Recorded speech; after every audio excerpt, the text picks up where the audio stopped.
Hey guys, so for today's video we're looking at the Dodge Stratus. For these types of videos I look at the history of the car, major flaws, and why it got cancelled. I'm slowly making my way through most of the Mopar cars. I've probably done 15 or 20 of them by now, so check that playlist out in the top right corner if you want more. Also, if you do have an idea for another car, leave a comment below and I'll add it to my upcoming video list. So, let's get started. So in these videos, the first part focuses on looking back at the history of the car, and then we jump to talking about the events that led to the car being cancelled and any flaws that it had. The Stratus lived on for 12 model years and 2 generations, from 1995 to 2006. So the Dodge Stratus was launched for the 1995 model year, and it was a 4-door front-wheel drive midsize sedan built on the Chrysler JA platform. This platform was a smaller counterpart to the LH platform and thus more of a direct size replacement for the last of the Chrysler K cars, like the Dodge Spirit and Plymouth Acclaim, which both had production models from 1989 to 1995. After all, the K cars were around 181 inches long, with a 103-inch wheelbase, but the LH cars were full-size, between 201.5 to 207.5 inches long, with a 113-inch wheelbase. The JA platform was a nice medium, with a length of 186 to 191 inches long, and a 108-inch wheelbase. It did also feature the cab-forward design like the LH vehicles, more on that later, and that meant that the Stratus was compared to other midsize sedans like the Chevrolet Malibu and Ford Contour, while the LH vehicles competed against the likes of the Ford Taurus and Chevrolet Impala. The JA platform was also the foundation for what were known as the Cloud Cars, one each for Chrysler, Dodge, and Plymouth. During this time in the mid-1990s, Dodge was defined as the performance and sports division, and they got the Stratus. Chrysler was the upscale and luxury brand and received the Cirrus. The Breeze went to Plymouth, who focused on compacts and entry-level vehicles. So these three are crossover models with many interchangeable parts to try to achieve the look that's better suited to each brand, like different interiors. The exteriors were all similar, but the main difference were the front fascia, rear bumper, taillights, and wheels, different on each. The headlight and grille designs also matched each brand's minivan offering, so those would be the Plymouth Voyager, Dodge Caravan, and Chrysler Town & Country. As for the trim levels, for the first gen there wasn't too much variety offered. You had the base SE, which started under $14,000 for the first year in 1995, and rose up to over $16,000 by 2000. You also had the ES, which cost over $17,000 in 1995, and got up over $20,000 for 2000. When accounting for inflation in today's USD, that puts the price between $25,000 to $32,000, so these Stratuses back then are roughly equivalent to a 2021 Charger or Challenger base model in terms of cost today. Simply put, it was a middle-class family sedan. The second generation in 2001 added a coupe model in base SE or RT trims, but that vehicle was a much different version from the sedan, only sharing a few exterior styling aspects. Again, more on that later in the video. Dodge also added some familiar sedan trim levels like SXT and RT later on. So if we look at 2003, prices began around $18,000 for the base sedans, and rose up to close to $22,000 for the RT sedan, while the coupes added a bit of an extra cost when compared to the same sedan trim level. With the coupe discontinued after 2005, the final year in 2006 left us with the SXT and RT sedans, both under $25,000 with similar inflation numbers. Here's a quick overview of the 2004 lineup with some prices and features for each of the models for that respective year, so make sure to pause the video if you want to look into it further. Okay, so now we can move on to the exterior where there's lots to talk about. First, we will focus on the 1995 to 2000 models, Gen 1. As we mentioned, these cloud cars, the Dodge Stratus, Chrysler Cirrus, and Plymouth Breeze, all were basically the same car with different visual and interior changes to better match the image that each brand wanted to portray. The cloud cars and LH vehicles both share Chrysler's revolutionary cab-forward design, where the passenger cabin gets pushed forward so the front doors sit right at the edge of the wheel wells, and the windshield is extended forward over the engine. The rear wheels are shifted back towards the far corners of the vehicle as well.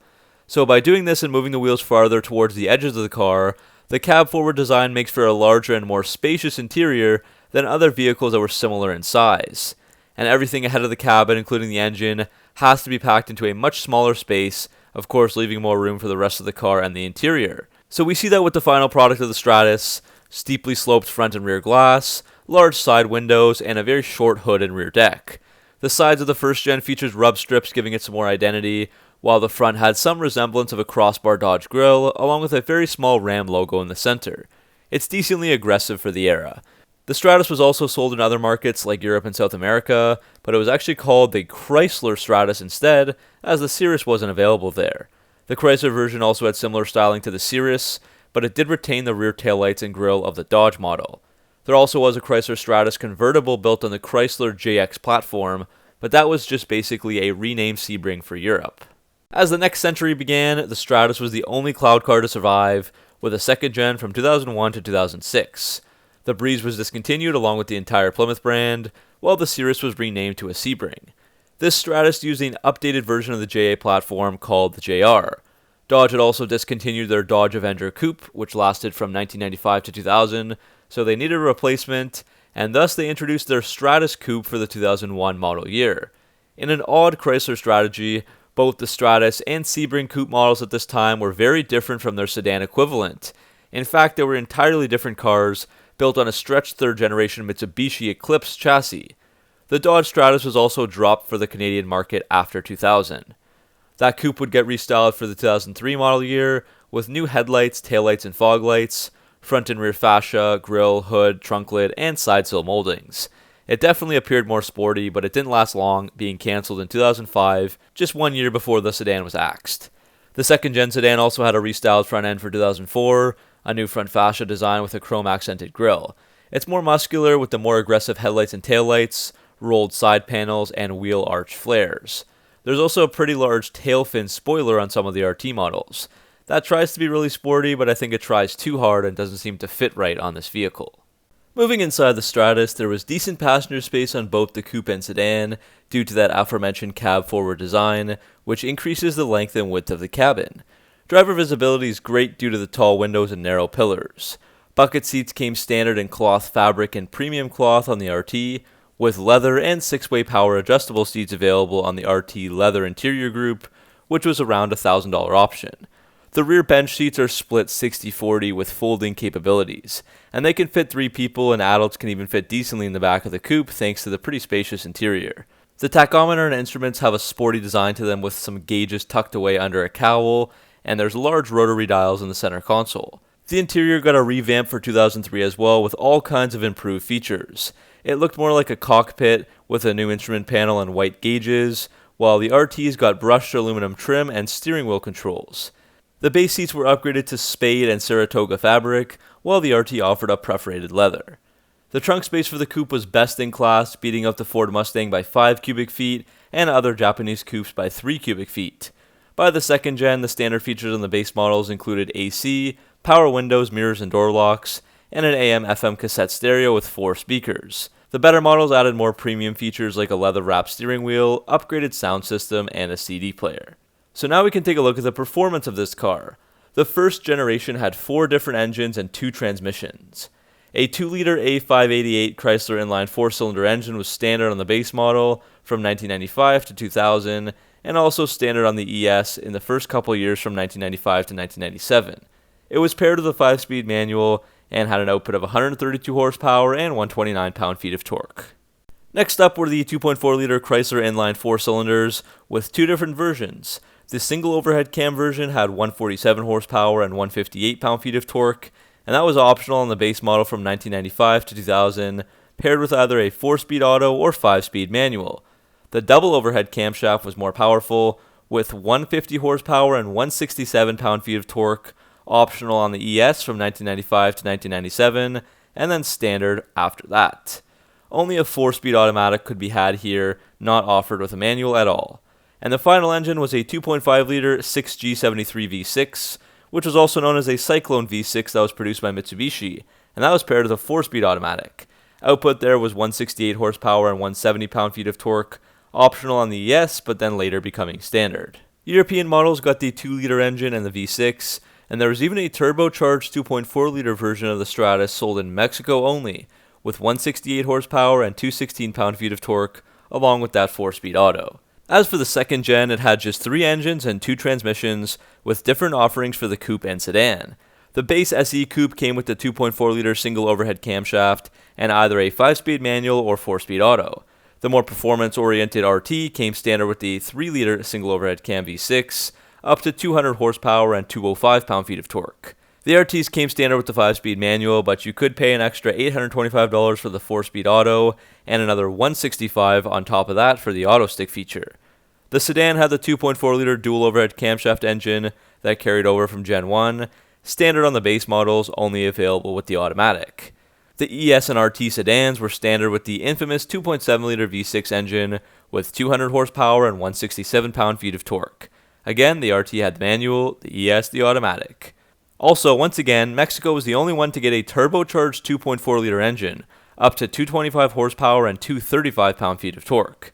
The US market would finally see this engine later on in the 2003 PT Cruiser GT and the 2003 Dodge SRT4.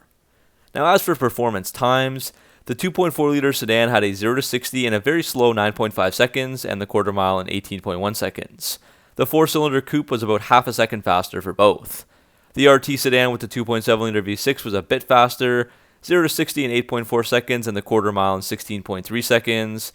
And this time around, the RT coupe was quite a bit faster thanks to that 3-liter V6, down to 0 to 60 in about 7.1 seconds and the quarter mile in 15.7 seconds. So to close out this part of the video, the Stratus was a popular vehicle, especially at launch. It made Car and Driver magazine's 10 best lists for 1996 and 97, and sold close to 1.2 million in the US alone throughout its lifetime. Sales peaked midway through in 2001, with over 111,000 vehicles moved that year. By May 18, 2006, production at the Sterling Heights assembly plant in Michigan was over, with an Inferno Red Stratus rolling off the line last. As for a fun fact, the Stratus actually lived on overseas in Russia. The license and production facilities were sold to a Russian billionaire by the name of Oleg Deripaska for a whopping $151 million US in April of 2006. His company Gaz, located in Nizhny Novgorod, produced the Volga automobile, and the next iteration was going to be a continuation of the Stratus called the Volga Cyber. They had high hopes with this thing, planning on producing 100,000 vehicles per year, selling them to government employees and bankers, and there was even enough anticipation that Russian President Vladimir Putin visited the factory early on. Unfortunately for them, the Cyber flopped miserably, and only 9,000 were manufactured from 2008 to 2010, before the Stratus and Cyber were gone for good. So that'll bring us to the next part of the video, looking at the reasoning for the cancellation and the flaws of the Stratus. I've come up with a few different reasons and or flaws that refer to the car or Chrysler decision making and decision executions. So let's look at those reasons now. The major reason why the Stratus was cancelled was because by 2007, Chrysler had decided the time had come to release newer vehicles and replace the existing Stratus with the Dodge Avenger and show off a newer 3rd-gen Sebring. Mitsubishi Motors and Daimler Chrysler had co-developed a compact car platform through their Project Global, which was called the GS platform, and that's what was used to replace the existing JR platform of the Stratus. Chrysler used that GS platform as a starting point, making substantial changes and then developing the PM and MK for compact cars like the Dodge Caliber and Jeep Patriot, and also stretching it out to make the JS platform for midsize vehicles like the Sebring and Avenger. It was time for something new and exciting, and the replacement, the 2008 Dodge Avenger, seemed like the perfect match, a fun-looking midsize sedan with Charger styling cues. Another factor is that the large sedan market was shifting and growing to record sales for that segment. It's not that the Stratus was selling poorly, but ratings from customers and auto magazines were falling for the midsize cars, and the new bigger cars were getting more popular again. With the likes of the LX cars, the Chrysler 300 released in 2005, and the Dodge Charger in 2006, they were muscular, powerful, aggressive, and luxurious, and the Stratus just couldn't keep up. Both the Charger and 300 were selling well over 100,000 vehicles within their first few years, and remember, that's at a higher price point than a midsize, which will generate more profit for the company. Instead of having the Stratus as the midsize behind the Charger, they just made a little muscle car brother, the Avenger, instead. Something else to mention here would be the kind of strange execution of the whole Stratus name, and even the cloud cars in general. I think it was confusing and a bit unnecessary to have 3 different cloud cars, and even still, the Stratus was sold as a Dodge in North America, but as a Chrysler in Europe and some other markets. But the actual Chrysler cloud car in North America was the Cirrus.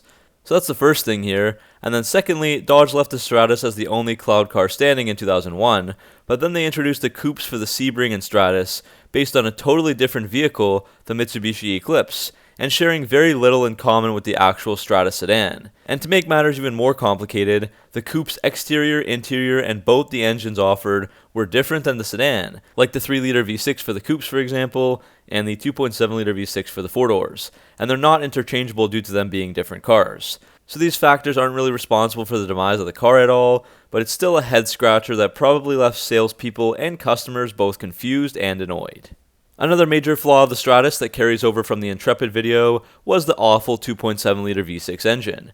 Now this is certainly a common issue and one of the most commonly reported problems from Stratus owners, but of course this will only apply to vehicles with that specific engine, found in 2001 to 2004 ES and 2002 to 2006 RT sedans.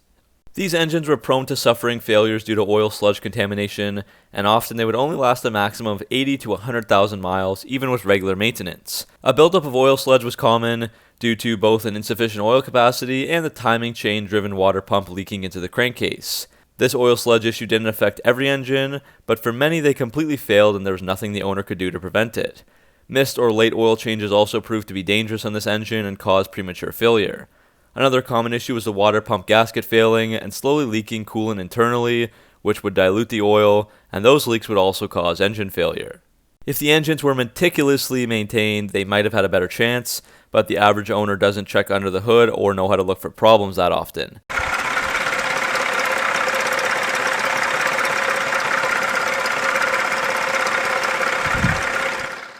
CarComplaints.com even said, quote, "The Dodge Stratus, Intrepid, and other Chrysler sedans are infamous for oil sludge problems with a 2.7-liter V6 engine. If someone offers to sell you a 2.7-liter V6 model, it's only worth the price of the scrap metal it's going to shortly turn into." End quote. So that's a pretty telling quote right there. By 2004, many of the issues had started to be fixed by Chrysler, but still it should have been more developed before being released, and it was unfair for customers to have so many issues with them. Another thing worth mentioning are the dismal crash test results according to the Insurance Institute for Highway Safety, or IIHS.